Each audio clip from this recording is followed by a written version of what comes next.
बिहार विधानसभा का चुनाव संपन्न हो चुका है। परिणाम सामने आ चुके हैं। नेशनल डेमोक्रेटिक अलायंस एनडीए ने प्रचंड बहुमत के साथ सत्ता में वापसी की है।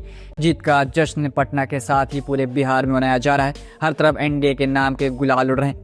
अब इस गुलाल का रंग दिल्ली में भी दिखेगा।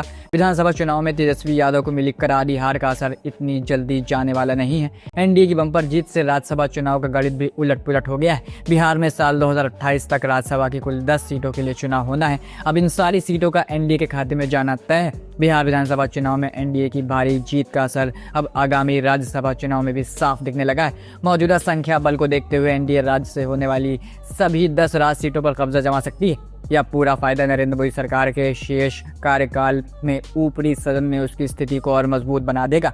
बता दें कि एनडीए को इस बार के विधानसभा चुनाव में कुल मिलाकर 202 सीटें मिली हैं। अब केंद्र की राजनीति में एनडीए को इसका फायदा मिलना तय है।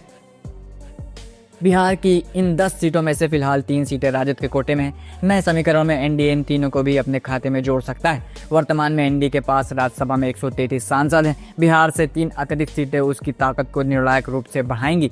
अगले वर्ष बिहार से राज्यसभा 5 सदस्यों का कार्यकाल पूरा हो रहा है। इनमें आरजेडी के प्रेमचंद गुप्ता, एडी सिंह, जेडीयू की डिप्टी चेयरमैन हरिवंश रामनाथ ठाकुर और राष्ट्रीय लोक मोर्चा के उपेंद्र कुशवाहा शामिल हैं।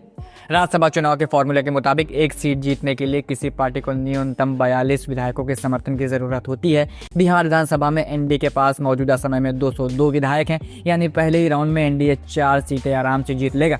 आरजेडी नेतृत्व वाला महागठबंधन 42 का आंकड़ा छूने की स्थिति में नहीं है। लिहाजा विशेषज्ञों का मानना है कि दूसरी पसंद सेकंड प्रेफरेंस वोटों की गिनती के बाद 5वीं सीट भी एनडीए की गोली में जा सकती है।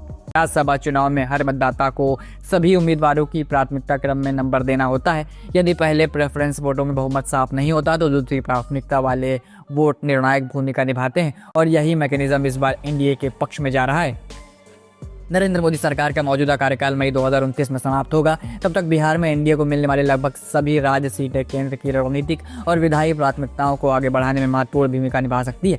बिहार की प्रचंड जीत इस तरह सिर्फ राज्य